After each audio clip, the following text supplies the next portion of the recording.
আসসালামু আলাইকুম। শাহাদাত কানামাসি।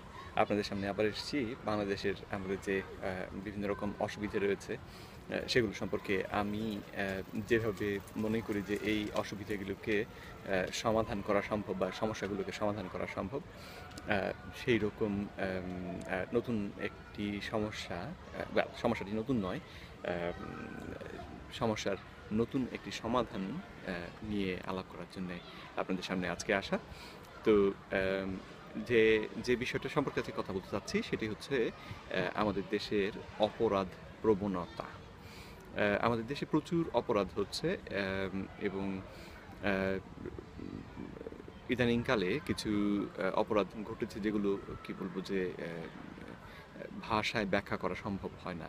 এত আ বাজে বা নৃশংস বা নিষ্ঠুর রকমের অপরাধ। তো এই যে দিনে, দিনে আমাদের অপরাধ প্রবণতা বাড়ছে এবং নতুন, নতুন অপরাধ হচ্ছে। অল্প বয়স্ক ছেলেরা আ একটু বড় হয়েই বিভিন্ন রকম অপরাধে জড়িয়ে পড়ছে। এর থেকে বেরিয়ে আসার পথ কি? অ্যা আজকে আমি সে বিষয়টাতে খানিকটা কথা বলব। তো বেরিয়ে আসার জন্যে আমার যেটা মনে হয় যে বা এই যে অপরাধ প্রবণতা আমাদের বাড়ছে, তার একটা কারণ, তার যে মূল কারণ আমার মনে হয় সেটা হচ্ছে যে সাধারণ মানুষের এই সমস্ত অপরাধের সঙ্গে অসম্পৃক্ততা। তার মানে হচ্ছে ব্যাপারটাকে যদি আমি আপনাদেরকে একটু বুঝিয়ে বলি যে আমি কি বলতে চাচ্ছি। আমাদের যখন কোথাও কোনো অপরাধ আমরা হতে দেখি, আমরা সবাই যেটা করি সেটা হচ্ছে যে অ্যাম ছুটে পালিয়ে যাওয়া। অ্যা যে অপরাধের শিকার, যে অত্যাচারিত হচ্ছে সে চেষ্টা করে পালাতে, অথবা যদি পালাতে না পারে তাহলে অত্যাচারের শিকার হয়। আর আশেপাশে আমরা যারা ব্যাপারটাকে দেখি, আমরাও চেষ্টা করি পালিয়ে যেতে। কনস্ট্যান্টলি জায়গা থেকে দূরে সরে যেতে, যাতে করে ওই অপরাধের কোনো প্রভাব যেন আমার উপরে না পড়ে। আর এই মানসিকতাটাই আমার মনে হয় যে অপরাধকে ক্রমান্বয়ে বাড়াচ্ছে। তো এখন অনেকেই প্রশ্ন করবেন হয়তো যে এইরকমভাবে অপরাধের সঙ্গে যুক্ত হয়ে আমাদের কী লাভ? হ্যাঁ, আমাদের শর্ট টার্ম যেটাকে বলি বা তাৎক্ষণিক কোনো লাভ আসলে নেই।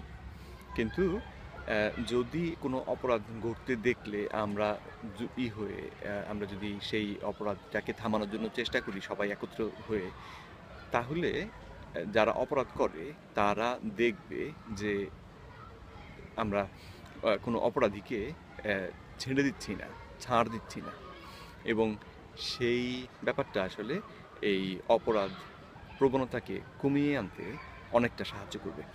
আর দ্বিতীয় যে পদ্ধতির কথা আমি ভেবেছি, আমার মনে হয় যে সেটাও আমাদেরকে ইমপ্লিমেন্ট করতে হবে আমাদের দেশে। তাহলে অপরাধ প্রবণতা খুব দ্রুত কমে আসবে। সেটি হচ্ছে যে অপরাধে যারা অপরাধের বিচার ব্যবস্থায়, বিচার প্রক্রিয়াতে যারা সাহায্য করবেন, তাদেরকে এর থেকে এক ধরনের লাভ বা বেনিফিটের ব্যবস্থা করে দেওয়া। তো যেমন ধরুন, সাংবাদিকরা কষ্ট করে বিভিন্ন জায়গাতে বিভিন্ন রকম অপরাধ ধরছেন, অপরাধের খোঁজ খবর বার করছেন। অথচ অপরাধী যখন শাস্তি পাচ্ছে তখন সাংবাদিকের আসলে কোনো লাভ নেই। অ্যাম পত্রিকাতে বড় করে নামটা গেল যে এই সাংবাদিক খুঁজে বার করেছেন, দ্যাটস অ্যাবাউট ইট। কিন্তু তাতে আর কোনো সুবিধে নেই। বরং অসুবিধা যেটা সেটা হচ্ছে সাংবাদিকের নাম প্রকাশিত হলে তখন ওনার জীবনের উপরেও ঝুঁকি আসে। অন্য কেউ আবার ওনার উপরে অপরাধ করার প্ল্যান করতে পারে। তো সে কারণে দেখা যায় যে সবাই আমরা চেষ্টা করি গা বাঁচিয়ে চলার বা গা বাঁচিয়ে আম অ এই সমস্ত অপরাধগুলোকে দমন করার চেষ্টা করতে। তো যেটা আমার মনে হয় যে করলে অপরাধ প্রবণতা কমে যাবে সেটি হচ্ছে যে এই বিচার প্রক্রিয়ার সঙ্গে যারা অপরাধ প্রমাণে সাহায্য করলো তাদেরকে সম্পৃক্ত করা। সেটা কেমন?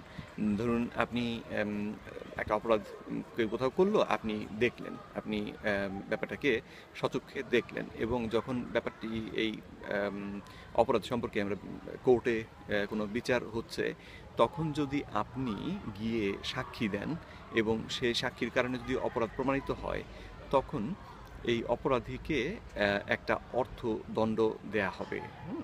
এবং সেই যে পরিমাণ অর্থদণ্ড দেয়া হবে সেটাও একটা সাবস্টেন্সিয়াল অ্যামাউন্ট হতে হবে, মানে 200, 500, 1000 টাকা জরিমানা করা হলে তার আসলে কোনো মানে থাকবে না। কিন্তু অপরাধের ধরনের উপর নির্ভর করে কাউকে হয়তো 50,000 টাকা বা 1 লক্ষ টাকা বা 2 লক্ষ টাকা বা 10 লক্ষ টাকা যদি জরিমানা করা হয়, এবং সেই টাকা থেকে ধরুন যদি 20%, 20 ভাগ আপনাকে দিয়ে দেওয়া হয়, তো কেউ যদি 1 লাখ টাকা জরিমানা দেয় আপনি পাবেন 20,000 টাকা। তো যদি এইভাবে যারা সাক্ষী দিচ্ছে, বিচারে অপরাধ প্রমাণে সাহায্য করছে, তাদেরকে যদি তাদের বেনিফিট যদি অ্যাড করা যায়, তাহলে দেখা যাবে যে অনেকেই, আমরা যারা এখন মনে করি যে অপরাধ থেকে দূরে থাকবো, আমরা তারা ব্যাপারটাকে ঠিক সেভাবে দেখব না। আমরা কোর্টেও যাব নিজের ইচ্ছাতে সাহায্য করার জন্যে। আমরা অপরাধ ঘটতে থাকলে সেখান থেকে প্রমাণ সংগ্রহ করব নিজের দায়িত্বে, এবং সেভাবে আমার মনে হয় যে অপরাধীরা দেখতে পাবে যে তারা প্রতি মুহূর্তে হাজার হাজার পুলিশ অফিসারদের মধ্যে চলাফেরা করছে। সুতরাং তাদের অপরাধ করার যে প্রবণতা সেটা কমে আসবে।